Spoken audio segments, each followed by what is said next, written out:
Graça e paz, irmãos. Amém. Louvamos o nome do Senhor por estarmos na sua casa nessa noite, com essa responsabilidade tão grande, né? Peço que os irmãos estejam aí pedindo ao Senhor pela minha vida, porque quem fala é Ele, não é? A gente é apenas o instrumento. Então, se a igreja estiver nos cobrindo de oração, é uma ajuda muito boa. Amém? Então, peço que vocês abram suas Bíblias no livro de Cantares, capítulo 2. Nós vamos ler Cantares e depois nós vamos voltar para Neemias.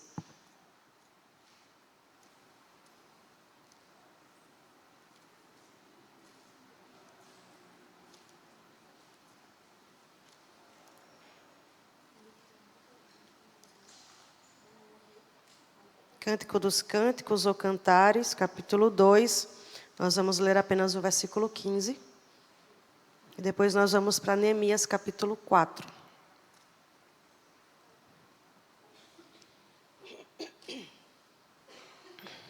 Amém? O texto diz assim. Cantares 2,15. Apanhem para nós as raposas, as raposinhas que estragam as vinhas, pois as nossas vinhas estão floridas. Peço que a igreja repita esse texto. Bora lá no 2. 1, 2.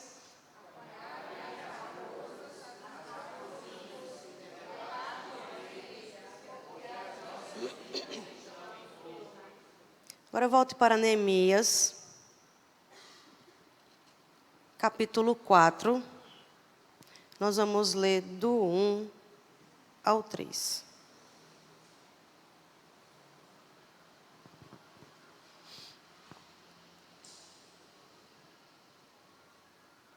Amém? Quando Sanbalat soube que estávamos reconstruindo o muro, ficou furioso, ridicularizou os judeus e, na presença de seus compatriotas e dos poderosos de Samaria, disse: o que aqueles frágeis judeus estão fazendo? Será que vão restaurar o seu muro? Irão oferecer sacrifícios? Irão terminar a obra num só dia? Será que vão conseguir ressuscitar pedras de construção daqueles montes de entulho e de pedras queimadas? Tobias, o amonita, que estava ao seu lado, completou: pois que construam, basta que uma raposa suba lá, para que esse muro de pedras desabe. Teve uma coisa em comum nos dois textos, alguém percebeu? As raposas. A raposa é um animal pequeno. Ele tem mais pelo do que corpo. Até um galo derruba a raposa, né? Porque o galo é mais forte do que a raposa. Brincadeiras à parte. O que eu estou querendo falar é que muitas vezes nós nos preocupamos com coisas grandes. E achamos que só as coisas grandes, elas trazem prejuízos. Elas trazem problemas ou elas dificultam o crescimento na família. Mas muitas vezes as coisas pequenas são elas que vão se infiltrando e que vão dificultando e trazendo grandes prejuízos para a nossa casa, para a nossa vida, para a nossa família, para a nossa vida espiritual. Eu estava lendo um devocional de Hernandes e se encaixa muito bem com aquilo que eu quero falar e eu queria que vocês prestassem atenção. Diz assim: às vezes pensamos que as coisas grandes trazem prejuízos e rompem as paredes da segurança da nossa casa. Mas pequenas coisas podem nos trazer grandes problemas. O rio Amazonas é um rio acanhado na sua cabeceira, mas com os outros afluentes vai avolumando as suas águas e se torna um oceano de águas doces. É assim também com o pecado, que começa às vezes como uma linha frágil, como um fiapo, e depois, entretanto, torna-se como correntes grossas que prendem. Um pequeno gesto vira hábito. E esse hábito se transforma num vício. A Bíblia fala do perigo das raposinhas que devastam as vinhas, que estão floridas. Pequenas coisas podem trazer grandes desconfortos e prejuízos. Uma pedra no sapato. Você consegue andar com uma pedra no sapato? por menor que seja, incomoda, não é? Uma pedra no sapato nos impede de caminhar. Um cisco no olho nos impede de ver. Um sentimento de amargura nutrido no coração nos rouba a nossa paz. Um pecado escondido interrompe a nossa comunhão com Deus. Não deixe que as pequenas raposinhas devastem sua vinha. Não deixe que o silêncio gelado acabe com o diálogo no seu lar. Não deixe que os sentimentos hostis se aninhem em seu coração e transforme sua vida num mar de amargura. Tome a decisão de cuidar da sua vinha, da sua vida, do seu casamento, da sua família, do seu relacionamento com Deus, com você mesmo e com as outras pessoas. Você tem se preocupado com a edificação da sua casa? Você tem se preocupado com a edificação da sua família? Voltando para o texto de Neemias, Neemias ele viveu na época dos profetas Ageu, Zacarias e Malaquias, 445 anos antes de Cristo. E já havia passado 93 anos que a primeira levada dos judeus tinham voltado para Jerusalém com Zorobabel. E também 13 anos que Esdras tinha levado mais uma levada para lá, mas os muros continuavam caídos.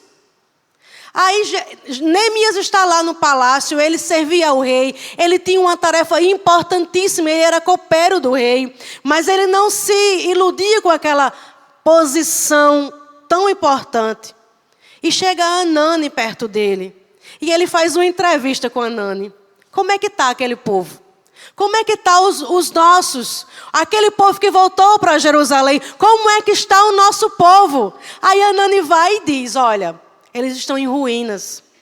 Os muros ainda não foram levantados. Existe muito entulho. Existe muito problema. Existe muita dificuldade. Então Neemias vai ouvindo aquelas palavras e aquilo vai tomando conta do seu ser e do seu coração. Ao ponto de Neemias sentar, lamentar, orar, chorar, jejuar e de não se conformar com a situação que o seu povo estava.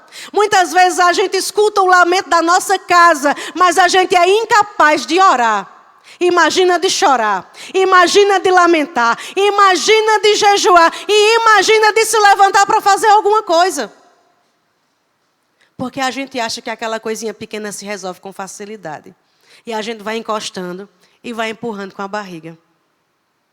Mas aquilo que é pequeno, assim como o rio Amazonas, que começa pequeno ali e depois vai virando um mar de águas, que parece mais um oceano. Assim são as coisas pequenas que começam a acontecer dentro de casa.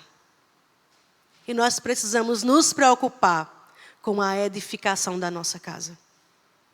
Com a edificação da nossa família. Com a estrutura familiar que estamos produzindo, que estamos fazendo com que a nossa geração seja diferente. Nós precisamos entender que nós somos chamados não apenas para estarmos aqui, sentarmos no banco, ouvimos pastor Moisés, ouvimos pastor André, ou alguma outra pessoa que esteja aqui pregando, e a gente volta para casa e fica tudo do mesmo jeito. Não, o Senhor te chamou para você pastorear a sua casa. A sua família, as suas ovelhas estão lá esperando que você cuide delas. Neemias não apenas observou a situação de Jerusalém e disse, que coisa, que pena, continua do mesmo jeito, os muros ainda não foram levantados, vamos orar. Ele não fez apenas isso, apesar de orar. Mas o que me chama a atenção é que Neemias, ele se preocupa com a reforma moral e espiritual daquele povo. Ele se preocupa com a reforma dos muros daquela cidade. Ele se preocupa com a vida espiritual daquele povo. Então Neemias, ele vai até o rei e pede, posso ir? O rei vê tristeza no coração daquele homem. E aquele homem não poderia se apresentar ao rei triste. Mas ele percebe, porque, como diz a palavra, né, com a tristeza do coração, né, a alegria faz com que o nosso coração fique formoso, mas a tristeza abate a alma. E o rei percebeu. E Neemias conta. E ele tem a ajuda e o apoio do rei para poder voltar àquele lugar. Então Neemias, ele foi um líder que liderou aquele povo. Ele foi um homem de oração e foi um homem de ação. Ele não apenas orou, ele fez.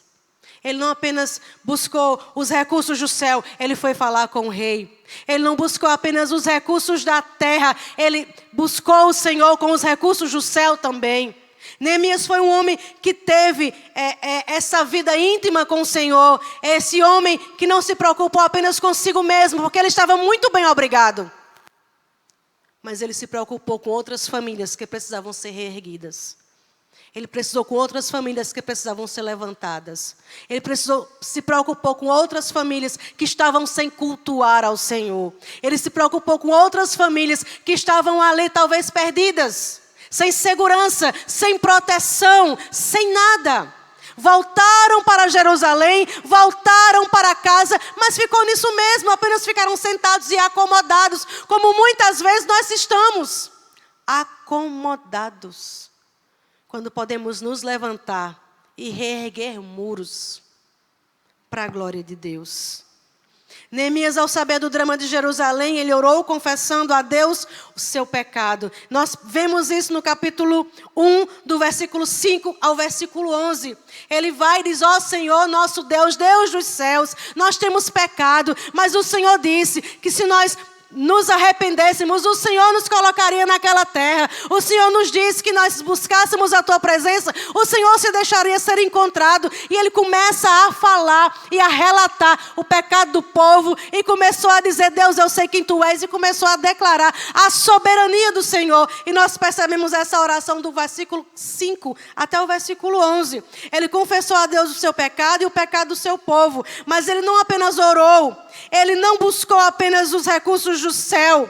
Ele tomou medidas práticas para solucionar o problema. Ele falou com Deus e falou com o rei. Ele pediu a Deus direção e ele foi falar com o rei. Ele pediu ajuda aos céus e fez súplicas ao rei para enviá-lo a Jerusalém, dando-lhe recursos e homens para tirar das cinzas a cidade do sepulcro de seus pais. Os líderes mais práticos são aqueles que oram. Porque é através da oração que a direção vem. É através da direção que a solução vem. É através da direção que o discernimento vem. É através da oração, dessa vida íntima com o Senhor, que nós conseguimos enxergar aquilo que facilmente a gente não conseguiria olhar com olhos humanos. O Senhor abre a nossa visão. O Senhor abre a nossa visão. Os líderes mais práticos são aqueles que oram. E aqueles que oram são os mais práticos. Porque eles têm respostas mais rápidas. É claro que às vezes Deus demora a responder, porque Deus tem o tempo dele. Mas nós precisamos orar e dizer: Senhor, me mostra.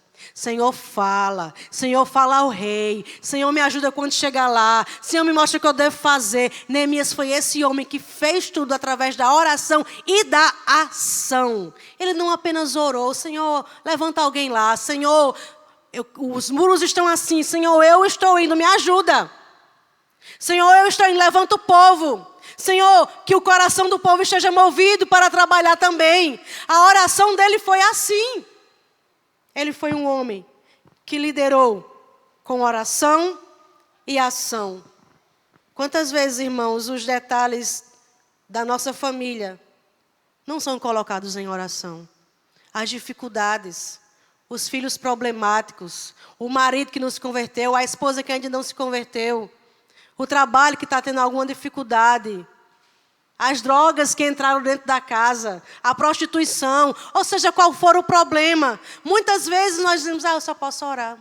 Como se a oração fosse insuficiente. A oração é a nossa maior arma. É a nossa maior arma. Mas eu tenho que orar e agir. Eu tenho que orar e me impor. Eu tenho que orar e me levantar. Eu tenho que orar e falar. Eu tenho que orar e esperar a resposta do Senhor. Eu preciso orar para que o recurso do céu esteja no meu coração, para que eu possa exercer ou fazer aquilo que o Senhor tem para a minha vida. Se eu não oro, eu vou ouvir o quê? A minha razão, ela me engana. Porque os caminhos de Deus não são como os meus. Assim como diz lá em Eclesiastes, assim como tu não sabes o caminho do vento, nem como se formam os ossos de uma criança no ventre de uma mãe, assim também tu não sabes os caminhos do Senhor, as obras do Senhor que faz todas as coisas. É orando que a gente vê o agir de Deus, vê a mão do Senhor conduzindo, vê a mão do Senhor direcionando. Então precisamos olhar a situação da nossa família e orar. Precisamos olhar as dificuldades da nossa família e orar. Por mais difícil que seja, por mais impossível que seja, eu não posso parar de orar. A oração é algo que deve fazer com que eu persevere nela. É um exercício. A gente é acostumado muito ao imediatismo, é a orar, levantar e querer a solução. Mas a gente tem que entender que aquela viúva ficou ali importunando aquele juiz iníquo. Isso nos ensina que a oração precisa disso, essa insistência. Essa insistência. Eu preciso orar com insistência. Então, assim como Neemias, precisamos ser uma família de oração e ação. A falta de oração e busca de direção a Deus, mesmo nas coisas mais simples, mais óbvias. Eu preciso perguntar, Senhor, é assim? Senhor, me diga o que devo fazer? Eu preciso, porque eu dependo dele para tudo. Para tudo. Para tudo.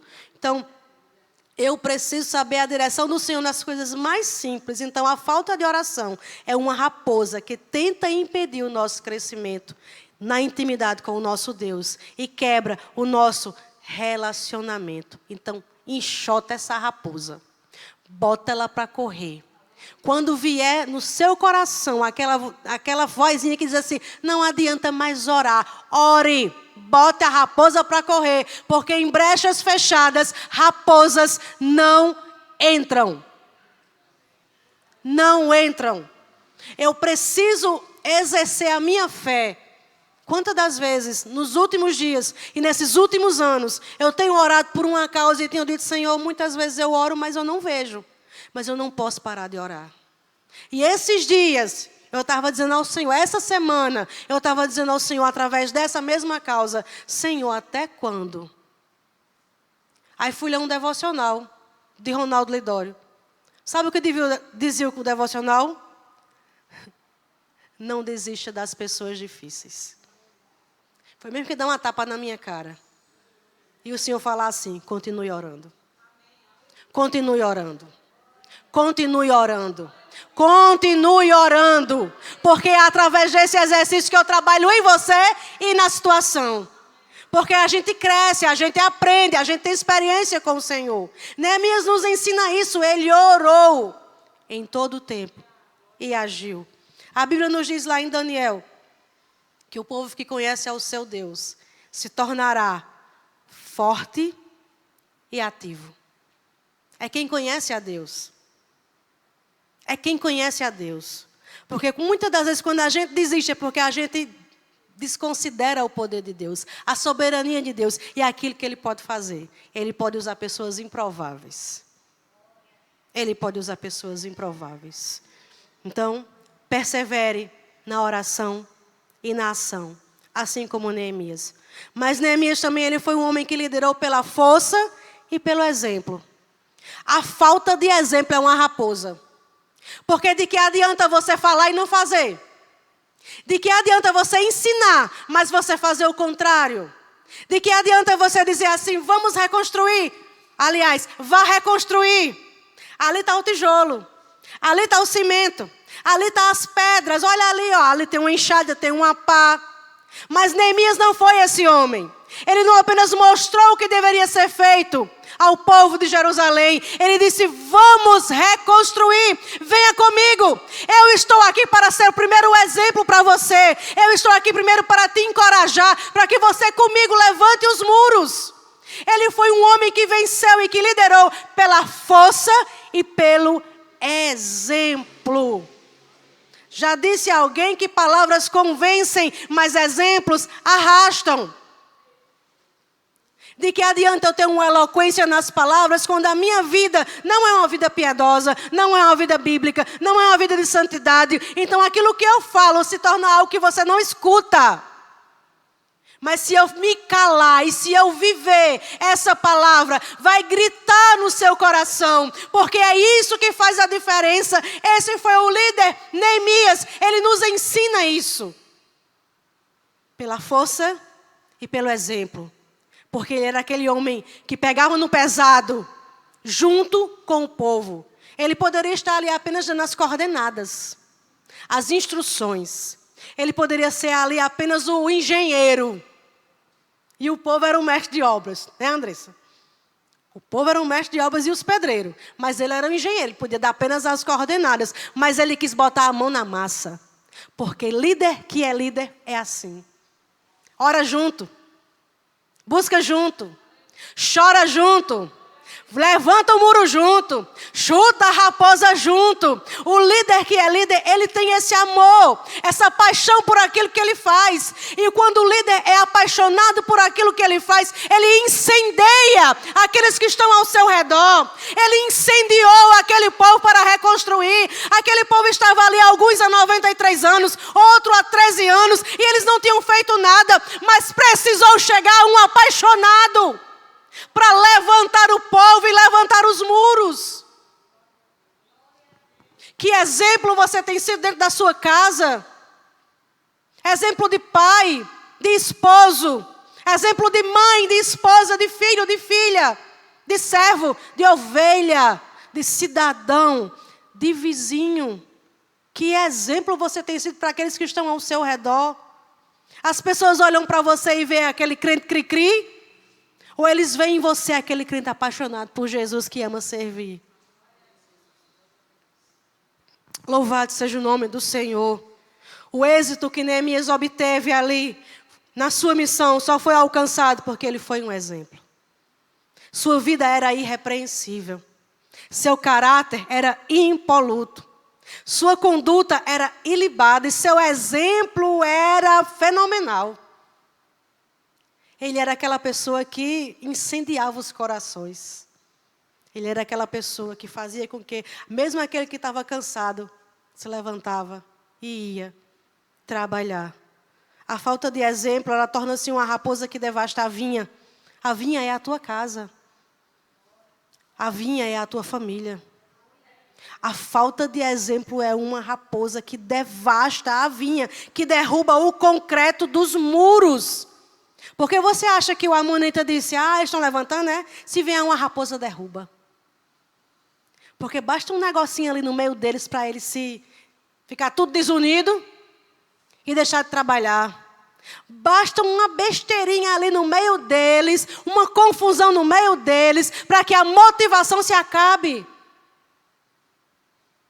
Quantas das vezes nós estamos envolvidos, né? Ali com todo o gás, aí acontece um negocinho de nada. Aí a gente esquece tudo que foi feito e olha só para aquele negocinho. Vou fazer mais não. Não adianta não. Fiquei triste. Olha o que aconteceu. Aí para. Isso é uma raposinha. Em brechas fechadas, raposas não entram. Bota essa raposa para correr. Ela quer devastar a sua vinha. Ela quer devastar a sua casa. Bote essa raposa para correr. Seja exemplo. Esse negócio de dizer assim, eu não tenho satisfação a dar, ninguém tem sim. Tem sim. Como um membro da família da igreja, você tem satisfação a dar ao seu pastor. Como funcionário de onde você trabalha, você tem satisfação a dar ao seu patrão. Como filho dentro da sua casa, você tem satisfação a dar a seus pais. Como crente, lavado e remido no sangue de Jesus, você tem satisfação a dar ao mundo. Porque eu preciso viver essa Bíblia. Eu preciso ser esse evangelho que as pessoas vão observar sem ler a palavra. Eu preciso ser esse exemplo. Eu preciso ter cuidado com a minha vida, com a minha vinha. Se eu não tiver, quem vai ter? Em nome de Jesus, que essa falta de exemplo bata em retirada na nossa vida, na nossa casa. Em nome de Jesus. Aleluia. Vou ler de novo essa frase. A falta de exemplo torna-se uma raposa que devasta a vinha, que derruba o concreto dos muros e mexe com a segurança e a confiança. Bote essa raposa para correr. Neemias liderou com oração e ação. Neemias liderou com a força e com o exemplo. E Neemias foi um homem que se preocupou não apenas com a aparência de Jerusalém, porque os muros estavam caídos, porque existiam monturos. A Bíblia nos diz que ele, quando chegou lá, ele subiu no seu animal. Não fala se era cavalo, se era camelo, o que era. Um animal de montaria. E ele foi sozinho observar e andar por toda a cidade. Tinha lugares que ele não conseguia nem passar de tanto entulho que havia. Quantas das vezes esses entulhos estão não na nossa casa, mas no nosso coração? Entulhos de amargura, de falta de perdão. Entulhos de falta de renúncia. Entulhos de falta de oração, de falta de santidade. E eu preciso caminhar aqui por dentro de mim. E me preocupar não apenas com a estética da minha aparência, mas com a beleza interior, porque aqui é casa do Espírito Santo. E o Espírito Santo não mora em casa suja. Se a gente não gosta de sujeira, imagina Deus. Se a gente não gosta de ver as coisas erradas nos outros, né? Que na gente, a gente às vezes passa a mão. Mas nos outros, a gente é o primeiro a apontar. Mas imagina ele olhando para mim. E fazendo esse raio-x da minha vida, do meu coração, da minha mente. Neemias, ele se preocupou em levantar os muros, mas ele também se preocupou com a vida espiritual daquele povo. A Bíblia nos diz que ele demorou 52 dias para terminar a reconstrução. Porque a reconstrução, o rei mandou madeira para fazer as portas. Ele mandou dinheiro para comprar aquilo que precisava. Ele tinha pessoas ali que estavam trabalhando. Mesmo que Gesem, mesmo que Sambalate, mesmo que Tobias fosse lá e dissesse, olha, desce porque a gente quer falar contigo. Ele disse, olha, eu estou envolvido numa grande obra, de forma que eu não posso parar. Ele estava focado naquilo que ele precisava fazer. Naquele momento ele estava preocupado com a reconstrução dos muros. Mesmo com os ataques, mesmo com as propostas, mesmo com as conversas, mesmo vindo um dizendo assim, olha, vá lá no templo. Você precisa ir lá porque lá a gente vai conversar. E ele vai e entende, não, eu não posso entrar ali. Ali não é minha função. Foi uma profetada, como se diz, que era para atrapalhar. Mas se ele não tivesse conhecimento da Bíblia, ele tinha caído naquela besteira. Quando a gente conhece a Bíblia, a gente não cai em besteira. Quando a gente conhece as Escrituras, a gente não é enganado. Quando a gente conhece as Escrituras, o discernimento nos faz ser prósperos naquilo que a gente faz. Mas ele não se preocupou apenas com essas coisas. Né? Porque eu imagino que o coração dele, em algum momento, ele é humano, igual a mim e a você. Né? Talvez ele se entristeceu, talvez ele se desmotivou. A Bíblia não fala, mas olhando assim como um ser humano, numa luta tão ferrenha que ele passou, né? Existem essas possibilidades de desânimo, mas a Bíblia sempre nos ensina que ele estava focado. Eu estou envolvido numa grande obra. Eu não posso descer. Eu não vou parar. É como eu estava dizendo, eu não posso parar de orar, por mais que eu não veja. Eu preciso continuar orando. Eu preciso continuar perseverando. E isso faz com que a gente tenha experiências com o Senhor. E ele se preocupou com a reforma espiritual do povo. Como eu disse, ele passou 52 dias para levantar os muros. Mas ele passou vários anos para trabalhar no coração do povo. Existia casamento misto. Existiam os ricos que tiravam dos pobres, né? Cobravam dinheiro a mais dos pobres. E eles tiveram que devolver. Para um rico devolver alguma coisa para um pobre, tirando dele. Isso acontece naturalmente? É uma ação de Deus. Essa metanoia é o Espírito Santo que faz. Assim como ele fez em Zaqueu. Quando ele tomou aquela decisão de conhecer a Cristo, de se entregar a Ele, Ele diz, olha, eu vou devolver 4 vezes mais aquilo que eu tirei das pessoas. É só o Espírito Santo que faz isso no homem. Então foram vários anos que Neemias trabalhou no coração daquele povo para que eles se voltassem para o Senhor. Lá no capítulo 12 vai falar o que ele fez com os homens, os levitas, os sacerdotes. Quando ele volta ao culto, quando volta às canções, os louvores, e ele estabelece ali o princípio regulador do culto. Porque o povo tinha se perdido. Mas ele passou anos trabalhando. Porque é mais fácil trabalhar com pedras do que trabalhar com pessoas. Quantas das vezes você quer o bem e fala aquilo com um pastor, né? Olha, é assim, não é não, o senhor está querendo se meter na minha vida. Não, mas veja assim, olha, vá por aqui. Não, o senhor está querendo, não se envolva. Porque o ser humano é assim, ele acha que ele sabe de tudo, mas a gente não sabe de nada. A gente precisa de direção. A gente precisa de pessoas cuidando de nós. Como é bom ser pastoreado, irmãos.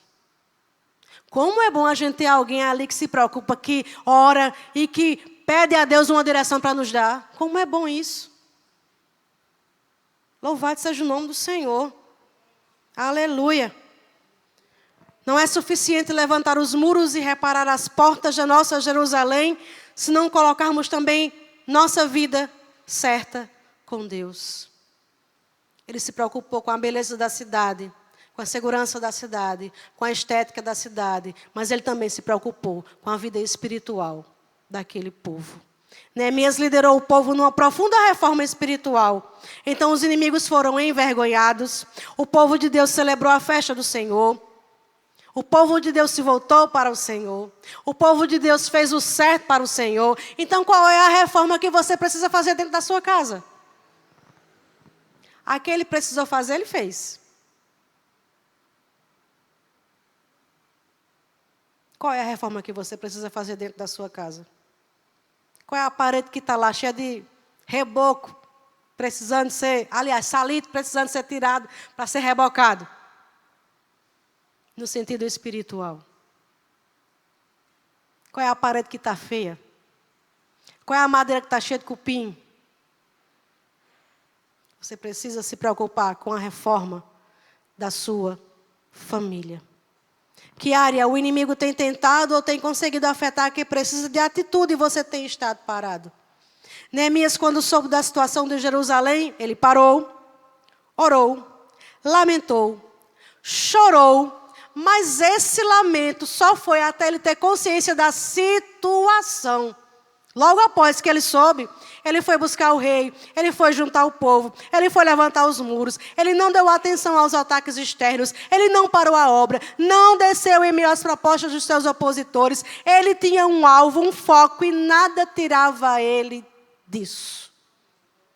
Um dos textos que mais me chama a atenção no livro de Neemias é o capítulo 4 e o verso 17, que diz assim: tanto os que reconstruíam o muro, quanto os carregadores que transportavam as cargas, faziam o seu trabalho com uma das mãos, e com a outra segurava a arma.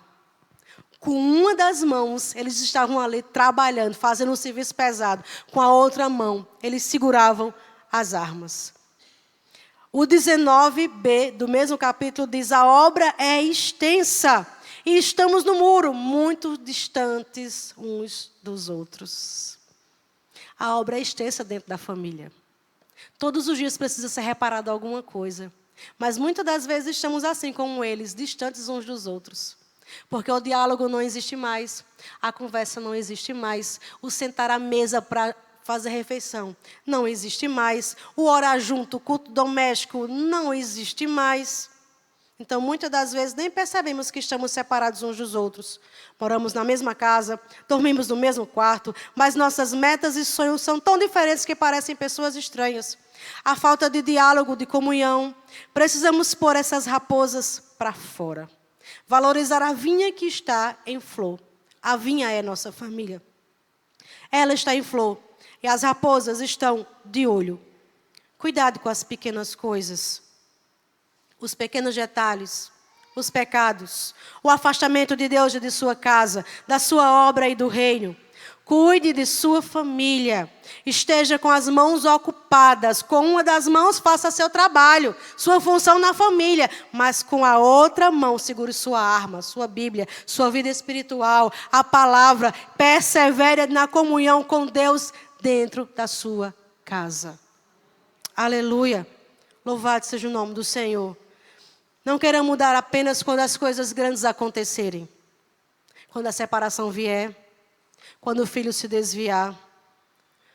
Quando a filha se enveredar por outros caminhos. Quando o jugo desigual chegar. Não queira se preocupar para trabalhar apenas quando as coisas grandes vierem. Se preocupe com as pequenas também. Tenha cuidado com as pequenas, com as raposinhas. Pois elas devastam as vinhas. Elas derrubam concretos. Tobias diz que mesmo que os fracos judeus levantem os muros, vindo uma raposa, derrubará os muros de pedra. Então, cuidado nos detalhes. Faz toda a diferença. Tenha esse cuidado. Observe mais. Preste mais atenção. Aquilo que é tão pequenininho, dê atenção. Dê atenção. A atenção que um dá ao outro faz toda a diferença. E mesmo que a sua casa esteja à semelhança de Jerusalém, cheia de entulho, com o muro derrubado, com a aparência de destruída, o Deus que levantou os muros é o Deus que levanta a sua casa. O Deus que levantou Neemias é o Deus que levanta as pessoas dentro da sua casa. O Deus que fez uma reconstrução moral naquele povo, espiritual naquele povo, é o Deus que faz também na nossa. A gente só precisa se levantar, observar e deixar de ser tão desatento, porque nós somos muito desatentos. Muito desatentos. E nessa noite, se o Senhor chamar a sua atenção para algo pequeno que está acontecendo dentro da sua casa, dê atenção a isso. Observe isso. Ore por isso. Jejue por isso. Lamente por isso. E haja por isso. Aleluia. Deus pode limpar e restaurar, assim como fez nos dias de Neemias. Ore, confesse, chore, lamente, jejue e busque a Deus em seus recursos necessários para a sua casa estar com seus muros levantados e reconstruídos. O capítulo 6, versículo 16 diz assim, que todos perceberam que a obra tinha sido feita com a ajuda do nosso Deus. Todos. Aqueles que eram opositores perceberam. Aqueles que estavam envolvidos perceberam. Aqueles que moravam distantes perceberam. O rei que liberou Neemias percebeu. A Bíblia diz todos. Que a obra foi feita com a ajuda de Deus. Então eu queria que você fechasse seus olhos. Eu queria que você pensasse na sua casa. Na sua família. Na sua vinha. Qual é a brecha que está aberta que essa raposa pode passar? Será que é a brecha da falta de oração em ação? Será que é a brecha daquela pessoa que fala, mas não faz? Que quer liderar, mas sem ser exemplo? Será que é a brecha daquela pessoa que se preocupa apenas com a estética e não com aquilo que é espiritual? Com aquilo que está dentro? Qual é a brecha que está aberta? Que essa raposa pode entrar. Que essa raposa pode devastar a vinha. Que brecha é essa? Que o Senhor nos ajude, em nome de Jesus, a termos o discernimento. Porque em brechas fechadas, raposas não entram. Pai, em nome de Jesus, nós queremos louvar o Teu nome, Senhor. Porque Tu és o dono da igreja, Tu és o Senhor desta obra, Tu és o Senhor deste povo, Tu és o Senhor da nossa vida. Nós somos o Teu povo e somos guiados pelo Senhor. Ouvimos as Tuas palavras, a Tua orientação, a Tua direção, a revelação da Tua palavra. Então, em nome de Jesus, Deus querido, que nós não possamos apenas achar bonito, mas que possamos viver, que possamos ser atentos, que possamos ser apercebidos, Pai querido, das coisas que muitas vezes vêm tentando entupir o nosso canal, Senhor. Quando uma pia entope é porque cai um caroço de arroz, cai pó de café, cai uma besteirinha aqui, uma besteirinha ali, e a gente acha que não vai entupir porque o cano é muito grosso. Mas são essas coisas pequenas que fazem com que aquele cano fique entupido. Oh Deus, em nome de Jesus, que possamos observar as coisas pequenas, as pedrinhas que nos impedem de andar, o cisco que nos impede de enxergar, os pecados que muitas vezes dizemos, isso aqui não é nada, isso aqui não é adultério, isso aqui não é roubo, pecado grande é isso, mas para o Senhor não existe pecado, pecadinho e pecadão, para o Senhor existe pecado e todo ele é, oh Deus amado, algo danoso e mortífero. Nos ensina, Pai querido, a nos preocuparmos com a nossa vinha, com a nossa vida, com a nossa casa, com a nossa família. Deus, em nome de Jesus Cristo, que o Senhor esteja nos ajudando a sermos cada vez mais atentos, perseverantes, santos.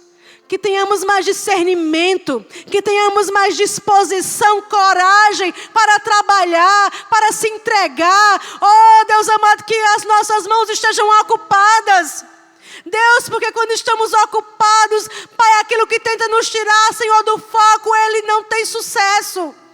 Que uma das mãos nós possamos fazer a nossa parte e cuidar da nossa casa, mas que a outra mão esteja empunhada a nossa arma, a nossa palavra, preocupados com a vida espiritual, em nome de Jesus. Oh Senhor, trabalha no meio da nossa casa, porque famílias fortes produzem igrejas fortes. O culto começa lá na minha casa. Aqui desemboca o culto, Senhor. Mas se eu ver um de lá amargurado, se eu ver um de lá com raiva, se eu ver um de lá, Senhor, obrigado, que culto eu vou oferecer ao Senhor? Deus, em nome de Jesus, que os homens se levantem como pastores de suas famílias, preocupados com a vida espiritual dos seus filhos, de sua esposa. Que as mulheres se levantem como ajudadoras idôneas, como auxiliadoras, cumprindo a missão do marido, ajudando na missão dele. Oh Deus amado, de santificar a casa, a família, em nome de Jesus. Que possamos levar isso a sério, para a glória do Teu santo nome. Muito obrigado por tantas instruções que a Tua palavra tem. Muito obrigado pela vida do Teu servo Neemias, que tanto me ensina, que tanto mexe com o meu coração, que tanto fala comigo. Muito obrigado, Senhor. Muito obrigado por essa palavra que falou primeiro comigo. Que fale também com os meus irmãos. E que faça com que eles, Pai, em nome de Jesus, sejam atentos e observadores. E que eles fechem brechas para que raposas não entrem e não venham devastar as suas vinhas, suas famílias, suas casas, porque elas estão em flor. Elas estão produzindo, frutificando. Elas estão, Pai querido, na beleza da Tua presença. Então que a gente se preocupe com isso. Deus, em nome de Jesus, por mais que eu tenha uma família forte, eu preciso me preocupar para que ela permaneça forte. Em nome de Jesus. Nos ajuda. Somos dependentes do Senhor para todas as coisas. Ajuda cada um dos Teus filhos. No nome santo de Jesus. Amém. Amém.